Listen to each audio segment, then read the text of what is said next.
Good morning, students. Welcome to all of you in ABN School online classes. Students, uh, last time we study about the uh, functional foremanship, and in functional foremanship, production factory work divided into two parts: production and planning. It means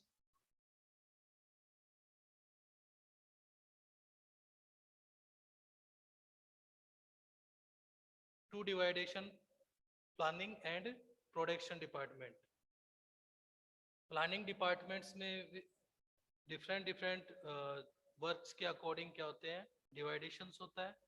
और production department में भी gang boss है, अपना speed boss है, उनके according क्या करते हैं, वर्क्स डिवाइडेशन। अब जो अपना नेक्स्ट जो टॉपिक है वो है standardization of work. Standardization of work means क्या होता है कि कोई भी पर्टिकुलर ऑर्गेनाइजेशंस है, ऑर्गेनाइजेशंस में क्या होता है, कोई भी वर्क है तो उसका एक क्या होता है, एक स्टैंडर्ड डिसाइडेड होता है। ऑलरेडी क्या होता है, एक स्टैंडर्ड डिसाइडेड होता है। It refers to the process of setting standard. इसमें क्या होता है अभी, एक ऑलरेडी क्या होगा अभी, एक स्टैंडर्ड जो है, एक जो टारगेट होता है, स्टैंडर्ड है, वो क्या होगा, डिसाइडेड होगा फॉर वेरियस बिजनेस एक्टिविटीज। जितनी भी ओवरऑल बिजनेस एक्टिविटीज है, उन हर एक बिजनेस एक्टिविटीज के अकॉर्डिंग उनका क्या होगा, एक स्टैंडर्ड डिसाइड होता है। ठीक है, और उस स्टैंडर्ड के अकॉर्डिंग क्या करना होता है, अभी वर्क करना होता है। ठीक है, जो अपने एफ डब्ल्यू टेलर है, एफ डब्ल्यू टेलर के अकॉर्डिंग क्या है, एफ डब्ल्यू टेलर ने ये डिसाइड किया है कि कोई भी वर्क है उनका क्या हो भी एक पर्टिकुलर स्टैंडर्ड क्या होना चाहिए, डिसाइड होना चाहिए। ठीक है, स्टैंडर्ड डिसाइड का मतलब कोई भी, या तो कोई भी वर्क है उसकी क्वांटिटी डिसाइड हो, या जो टाइमिंग है वो डिसाइड होना चाहिए। ठीक है, तो अगर स्टैंडर्ड डिसाइड होगा तो उसके अकॉर्डिंग अपने को एक्चुअल वर्क को कैलकुलेट करना क्या होगा, इजी रहेगा कि जो अपने स्टैंडर्ड डिसाइड किया है क्या उसके अकॉर्डिंग ही क्या हो रहा है, एक्चुअल परफॉर्मेंस है या उसके अकॉर्डिंग नहीं है। ठीक है, तो उसको अपन टोटली कैलकुलेट कैसे करेंगे, अकॉर्डिंग टू स्टैंडर्ड। स्टैंडर्ड के अकॉर्डिंग अपन क्या कर सकते हैं, एक्चुअल परफॉर्मेंस की प्रॉपर कैलकुलेशन कर सकते हैं। ठीक है, तो एफ डब्ल्यू टेलर ये बोल रहे हैं कि उन्होंने एक टेक्निक डिसाइड की है, स्टैंडर्डाइजेशन ऑफ वर्क। मतलब यार एक जितने भी पर्टिकुलर वर्क है उनकी एक पर्टिकुलर क्या होना चाहिए, उनका एक स्टैंडर्ड ऑलरेडी क्या होना चाहिए, डिसाइडेड होना चाहिए, क्योंकि उसके अकॉर्डिंग अपने को एक्चुअल परफॉर्मेंस की कैलकुलेशन करना इजी हो जाएगा। ठीक है, तो ये क्या होता है आपकी नेक्स्ट टेक्निक है, स्टैंडर्डाइजेशन ऑफ वर्क। नेक्स्ट जो अपनी टेक्निक आती है वो आती है सिंप्लीफिकेशंस। देखो सिंप्लीफिकेशंस का मतलब क्या होता है, simplifications means which is used to put an end to unnecessary types, and to unnecessary types, qualities, size, weight, etc of a product। मतलब कोई भी ऑर्गेनाइजेशन है जिसमें प्रोडक्शन हो रहा है या कोई भी पर्टिकुलर एक्टिविटीज हो रही है, तो उनमें जो अननेसेसरी एक्टिविटीज है या कोई अननेसेसरी जो टाइप्स हैं, क्वालिटीज है या साइज है एंड वेट है, उनको क्या करना भी, एक तरह से रिमूव कर देना। ठीक है, जो अननेसेसरी, जिनकी कोई इंपॉर्टेंस नहीं है। जैसे फॉर एग्जांपल आप क्या करते हो कि जैसे शूज की साइज होती है, ठीक है, कि सिक्स साइज के होते हैं, सेवन साइज के, एट साइज के, नाइन साइज के शूज होते हैं। ठीक है, तो वो क्या होता है, एक पर्टिकुलर।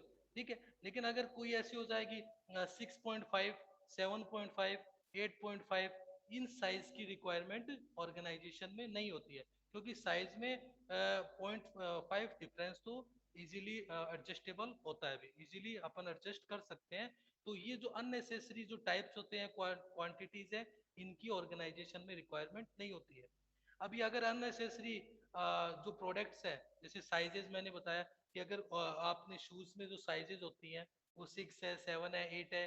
ठीक है, ये साइज होती है। अगर अपन पॉइंट में भी अगर पर्टिकुलर साइज बनाए शूज की कि 6.5, 7.5, ठीक है, अगर पॉइंट के अकॉर्डिंग भी अगर बनाए तो उससे क्या होगा, अपने को एक्स्ट्रा मनी बिजनेस में क्या करनी होगी, इन्वेस्टमेंट करनी होगी, और एक्स्ट्रा रिसोर्स क्या करने होंगे, एडजस्ट करने होंगे। ठीक है, मशीनरी को एडजस्ट करना होगा।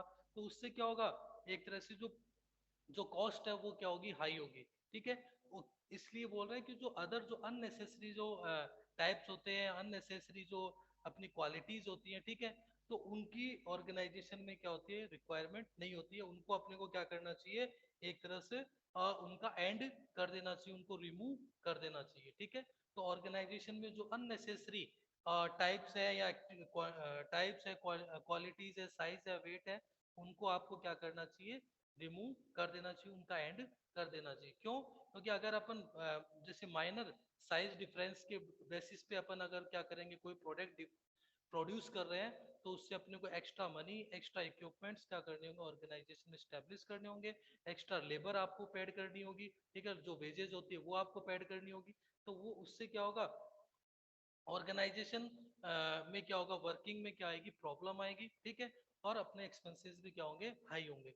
तो ये बोल रहे हैं, एफ.डब्ल्यू. टेलर ने बोला कि ऑर्गेनाइजेशन में जहां तक कोशिश सिंप्लीफिकेशन होना चाहिए, कोई भी पर्टिकुलर प्रोडक्शन है वो क्या होना चाहिए, नॉर्मल सिंपल होना चाहिए। ठीक है, जैसे साइज भी है तो वो नॉर्मल, जैसे फिक्स, जो जैसे कोई भी प्रोडक्ट है तो उनकी एक फिक्स क्वांटिटी या एक फिक्स वेट क्या होना चाहिए, डिसाइडेड होना चाहिए। ठीक है ना, ये जैसे आपने देखा होगा कि भी हाफ के जी का वेट होता है, हाफ के जी के प्रोडक्ट होते हैं या 1 kg के प्रोडक्ट होते हैं। ठीक है, तो उनमें ऐसे नहीं है कि अभी 100 ग्राम का भी हो रहा है, 200 ग्राम का, 300 ग्राम का। अगर इसके अकॉर्डिंग अगर आप प्रोडक्ट प्रिपेयर करोगे तो हर एक प्रोडक्ट के अकॉर्डिंग आपको अदर से एक्सपेंसेस करने होंगे।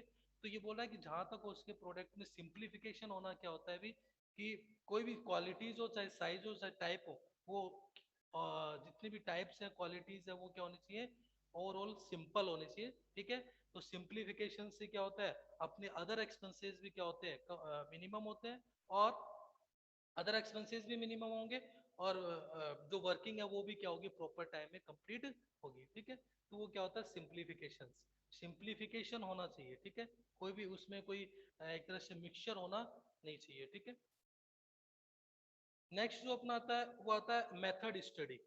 देखो मेथड स्टडी क्या होता है अभी, और identify the most suitable way, identify the most suitable way. Method studies means क्या होता है कि कोई भी पर्टिकुलर ऑर्गेनाइजेशन होती है, उसमें क्या होता है, वर्किंग के डिफरेंट डिफरेंट मेथड्स होते हैं।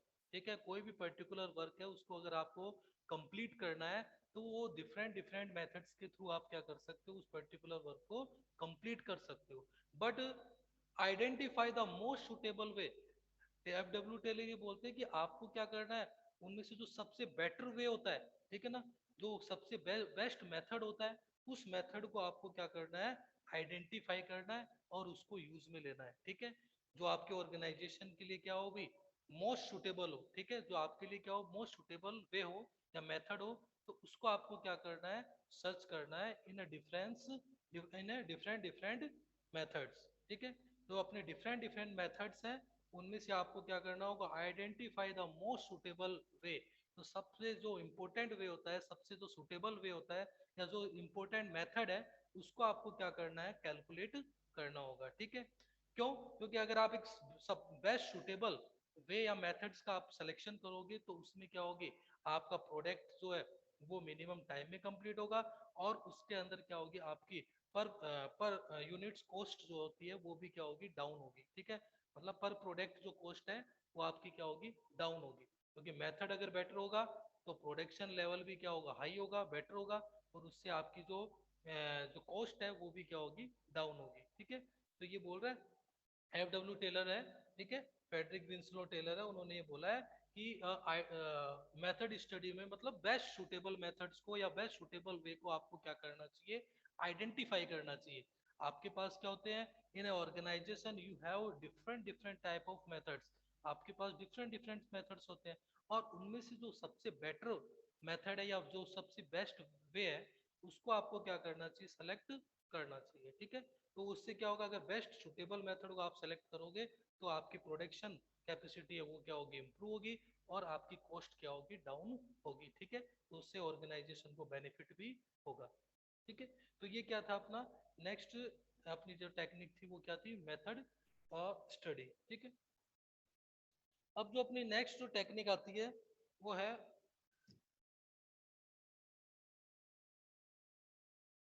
नेक्स्ट जो टेक्निक है अपनी, वो आप देखो,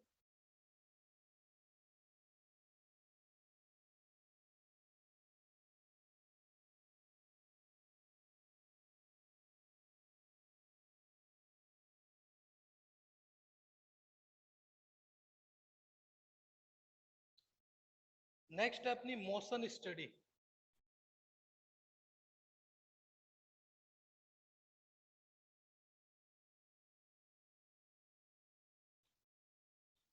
देखो क्या होता है,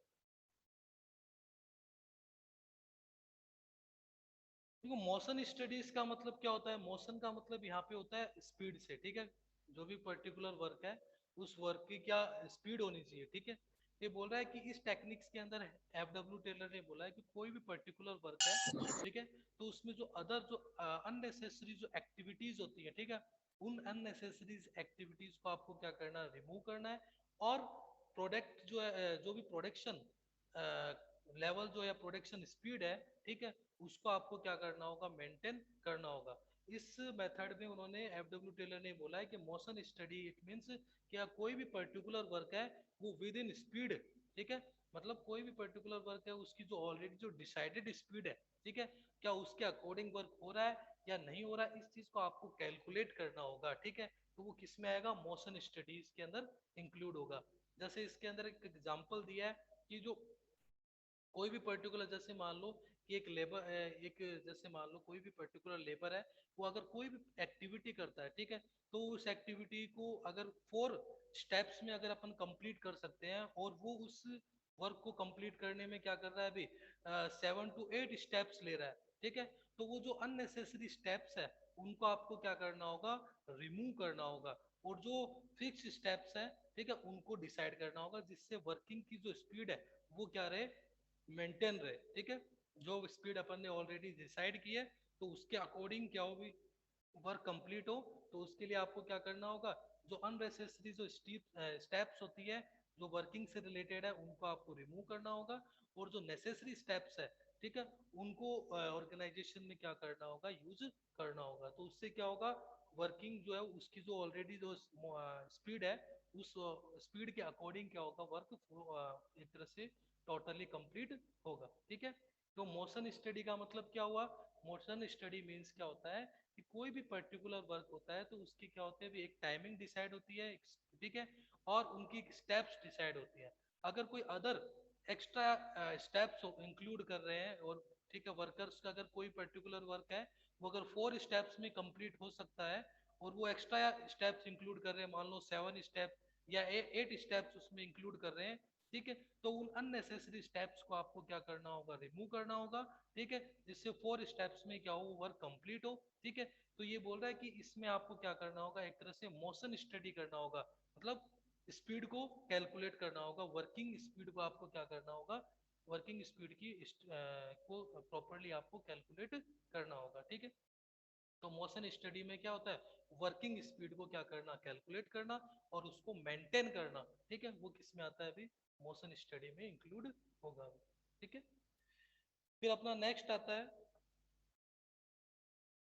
नेक्स्ट है टाइम स्टडी।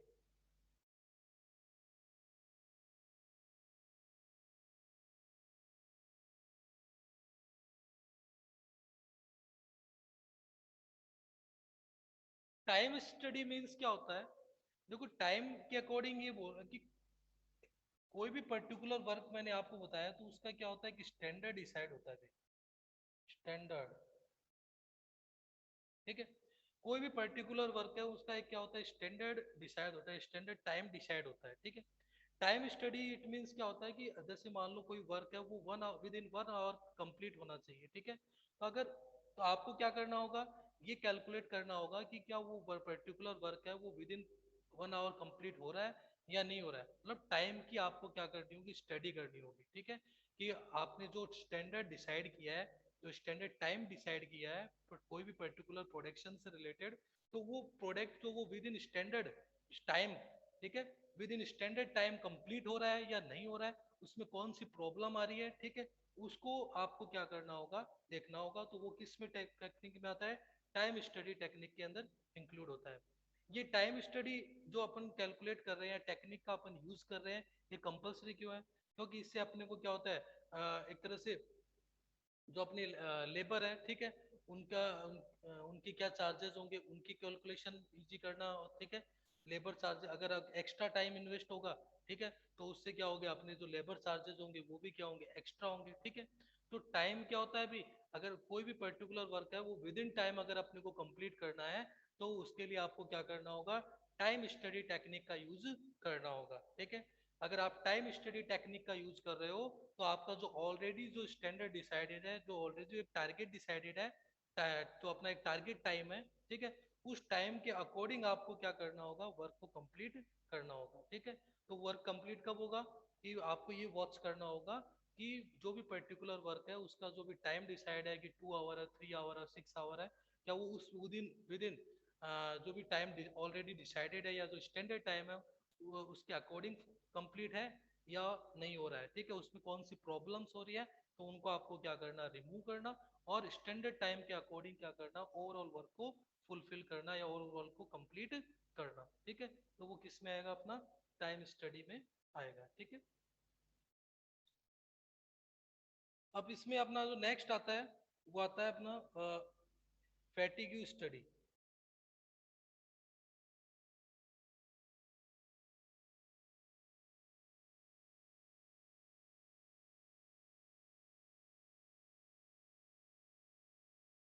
देखो फैटिग्यू स्टडी, फैटिग्यू स्टडी को अपन जैसे बोलते हैं, फैटिग्यू का मतलब हो गया एक तरह से हिंदी में बोलते हैं थकान।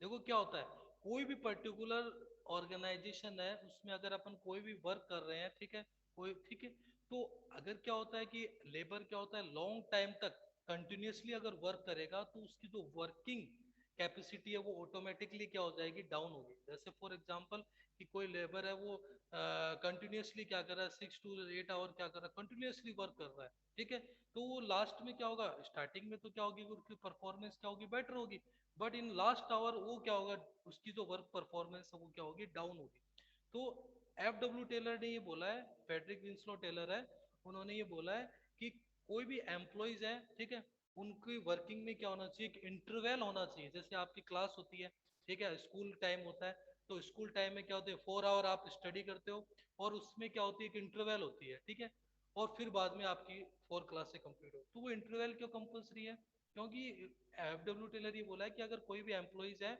उनको वर्किंग में क्या होगी, इंटरवल होगी, ठीक है, तो इंटरवल से वो क्या हो जाएंगे, रिफ्रेश हो जाएंगे। ठीक है, मतलब उनमें ऑटोमेटिकली क्या होगा, जैसी अगर टाइम उनको अगर रेस्ट मिलेगा तो वो फिर से क्या होंगे, नेक्स्ट जो अपने 3 आवर है या 4 आवर है उनमें क्या करेंगे, बेटर परफॉर्मेंस देंगे। ठीक है, तो इसमें उन्होंने बोला कि कोई भी वर्किंग है उसमें क्या होना चाहिए, एक पर्टिकुलर इंटरवल होना, इंटरवल मतलब एक टाइम गैप होना कंपलसरी है। ठीक है, अगर इंटरवल नहीं होगा तो स्टार्टिंग में एम्प्लॉइज क्या करेंगे, बेटर परफॉर्मेंस देंगे, बट जो अपने नेक्स्ट आवर आएंगे या जो एंडिंग आवर आएंगे, ठीक है, उनमें उनकी जो परफॉर्मेंस लेवल है वो क्या होगी, ऑटोमेटिकली डाउन हो जाएगी। ठीक है, क्योंकि स्टार्टिंग में उनमें क्या होती है, एनर्जी होती है, और एक थोड़े टाइम के बाद में क्या होता है, उनका जो क्या होता है, एनर्जी लेवल क्या होता है, ऑटोमेटिकली डाउन होता है, तो उनकी परफॉर्मेंस भी क्या होगी, डाउन होगी। तो इसलिए बोल रहा है FW टेलर ने बोला कि वर्क कोई भी एम्प्लॉइज या वर्कर है उनका एक अगर वर्किंग अगर वो कर रहे हैं तो उनमें क्या होना चाहिए, पर्टिकुलर टाइम का एक इंटरवल होना कंपलसरी होता है भाई। ठीक है ना, इंटरवल होना चाहिए, अगर इंटरवल होगा, टाइम गैप होगा, ठीक है, मिडिल में अगर उनको इंटरवल प्रोवाइड होगा तो वो फिर से रिफ्रेश होके और जो अब उसकी उनकी जो कैपेसिटी है उनके अकॉर्डिंग वो क्या करेंगे, वर्क कंप्लीट करेंगे। ठीक है, तो फैटिग्यू स्टडी का मतलब क्या होता है, एक तरह से फैटिग्यू का मतलब अपन बोलते हैं थकान। ठीक है, कोई थकना। ठीक है, तो फैटिग्यू का मतलब ये हो गया कि आपको क्या करना होगा कि कोई भी पर्सन या एम्प्लॉय है वो एक तरह से फैटिग्यू ना हो, ठीक है, मतलब थके नहीं, तो इसके लिए आपको उनको क्या करना होगा, एक इंटरवल प्रोवाइड करवाना पड़ेगा। ठीक है ना, एक पर्टिकुलर टाइम देना होगा। ठीक है, उनका जो वर्किंग टाइम डिसाइडेड है, जैसे मान लो कि कोई एम्प्लॉय है वो अगर 6 आवर क्या करता है, वर्क कर रहा है ऑर्गेनाइजेशन में, तो आपको 1 आवर क्या करना होगा उनको, सॉरी 1 आवर आपको उनको आपको क्या करना होगा, इंटरवल करना होगा। ठीक है ना, इंटरवल देना होगा। ठीक है, अगर आप इंटरवल दोगे तो वो फिर से क्या करेंगे, रिफ्रेश होके वर्क कंप्लीट करेंगे। ठीक है, तो उस ये क्या है, उन्होंने FW टेलर ने फैटिग्यू टेक्निक के अकॉर्डिंग उन्होंने क्लेरिफाई किया है कि एम्प्लॉइज की वर्किंग में क्या होना चाहिए, एक पर्टिकुलर इंटरवल होना कंपलसरी होता है। ठीक है, अगर आप इंटरवल नहीं दोगे तो उससे प्रोडक्शन लेवल ऑटोमेटिकली क्या होगा, ऑर्गेनाइजेशन का जो प्रोडक्शन लेवल है ऑटोमेटिकली डाउन होगा, क्योंकि वर्कर की जो स्टार्टिंग कैपेसिटी होती है वो उनकी जो एंड आवर होंगे उनमें वो सेम नहीं होगी। क्यों, क्योंकि उनको गैप नहीं मिला, रिफ्रेश होने का टाइम नहीं मिला, तो उससे उनकी परफॉर्मेंस लेवल ऑटोमेटिकली क्या हो जाएगी, डाउन हो जाएगी। ठीक है, तो आपको क्या करना चाहिए, उनको एक इंटरवल का टाइम देना चाहिए, एक रिफ्रेश का टाइम देना चाहिए, जिससे वो ऑटोमेटिकली अपनी वर्किंग परफॉर्मेंस जो लेवल है उसको मेंटेन रखे। ठीक है, तो ये क्या था अपना फैटिग्यू स्टडी। अब जो नेक्स्ट है अपना वो है डिफरेंस पीस वेज सिस्टम।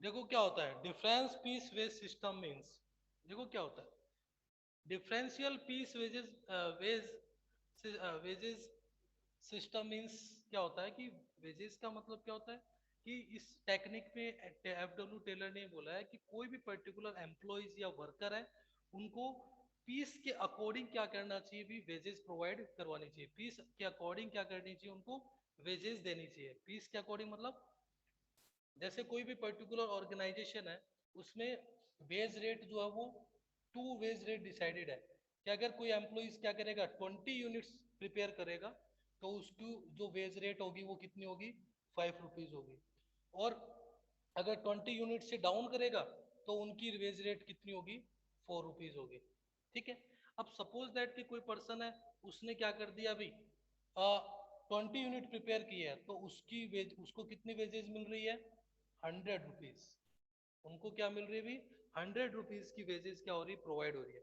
और जो सेकंड एम्प्लॉय है उसने मान लो कि 18 यूनिट्स क्या किए है, प्रिपेयर किए है, कितने की है, 18 यूनिट्स, तो उसको किसके अकॉर्डिंग मिलेंगे, 4 रुपीज के अकॉर्डिंग क्या होगा उसको पेमेंट होगा भी, किसके अकॉर्डिंग होगा, 4 रुपीज के अकॉर्डिंग पेमेंट होगा। ठीक है, तो उसको कितने मिलेंगे, 72 रुपीज उनको प्रोवाइड होंगे। ठीक है, तो ये बोल रहा है कि एफ डब्ल्यू टेलर ने बोला है कि डिफरेंशियल पीस वेजेस सिस्टम का आपको क्या करना चाहिए, यूज करना चाहिए। क्यों, क्योंकि अगर डिफरेंशियल पीस वेजेस सिस्टम का आप यूज करोगे तो ऑर्गेनाइजेशन में जो क्या है कि वर्कर क्या कर रहे हैं, अपनी बेटर परफॉर्मेंस नहीं दे रहे हैं या डाउन वर्किंग कर रहे हैं, तो उनको क्या मिलेगा, एक तरह से उनको वो मोटिवेट होंगे। ठीक है, मतलब जो बेटर वर्क कर रहे हैं वो मोटिवेट होंगे और इनको क्या ये भी एक तरह से क्या होंगे, ये इस टारगेट को अचीव करने के लिए क्या करेंगे, अपना हार्ड वर्क करेंगे। ठीक है, तो उनको क्यों, क्योंकि जैसी टोटल 20 यूनिट्स कंप्लीट होगी तो उनको 5 रुपीज के अकॉर्डिंग क्या होगा, वेजेस प्रोवाइड होगी। तो ये जो अपने एफ डब्ल्यू टेलर है उन्होंने बोला है कि ऑर्गेनाइजेशन में जो डिफरेंशियल पीस वेजेस सिस्टम होता है उसको आपको यूज करना चाहिए। ठीक है ना, मतलब पीस के अकॉर्डिंग आपको क्या करना है, वेजेस का पेड करना है, जो लेबर होती है ठीक है उनको क्या करनी है, वेजेस पेड करनी है। ठीक है, किसके अकॉर्डिंग, अकॉर्डिंग टू पीस। ठीक है, वो कितने जो उनकी पीस कितनी उन्होंने प्रिपेयर की है, कितनी यूनिट बनाई है, उसके अकॉर्डिंग आपको क्या करना होगा, उनको पेमेंट करना होगा। और इसके लिए भी आपको क्या करनी चाहिए, एक टारगेट डिसाइड करना चाहिए कि इतने टारगेट तक ये रेट होगी और इस टारगेट तक ये रेट होगी। ठीक है, तो वो रेट आप डिसाइड होगी तो उसके अकॉर्डिंग अगर आप पेमेंट करोगे तो एम्प्लॉयज में भी क्या होगा, एक तरह से उस टारगेट को अचीव करने वो के लिए ऑटोमेटिकली क्या होंगे, वो मोटिवेट होंगे। ठीक है, तो ये सिस्टम आपको क्या करना है, ऑर्गेनाइजेशन में यूज करना होता है। ठीक है, तो एफ डब्ल्यू टेलर क्या करते हैं, इस डिफरेंशियल पीस वेजेस मेथड के अकॉर्डिंग ये बता रहे हैं कि ऑर्गेनाइजेशन में प्रोडक्ट की यूनिट्स के अकॉर्डिंग क्या करना चाहिए या पीस के अकॉर्डिंग जो वर्कर्स है या लेबर है उनको क्या करना है, पेमेंट करना होता है। ठीक है, अगर आप यूनिट्स के अकॉर्डिंग पेमेंट करोगे तो जो बेटर परफॉर्मेंस कर रहा है उसको बेटर मिलेगा और जो कम कर रहा है, ठीक है, लो परफॉर्मेंस दे रहा है तो उसको पेमेंट भी क्या होगा, कम मिलेगा। ठीक है, तो उससे जो लो परफॉर्मेंस कर रहे हैं वो भी क्या करेंगे, अपनी बेटर परफॉर्मेंस देंगे। क्यों, उनको पता है कि अगर बेटर देंगे तो अपने को वेजेस भी क्या होगी, बेटर प्रोवाइड होगी। ठीक है, तो ये इसलिए वो अपनी परफॉर्मेंस लेवल को क्या करेंगे, सेल्फ उनको ऑटोमेटिकली उसको क्या करेंगे, इम्प्रूव करेंगे। ठीक है, तो परफॉर्मेंस लेवल भी इससे क्या होगा, इम्प्रूव होगा। ठीक है, तो ये सिस्टम आपको क्या करना है, ऑर्गेनाइजेशन में यूज करना होगा। ठीक है, तो ये क्या होते हैं अपने कुछ टेक्निक्स इसमें बता रखे हैं भाई।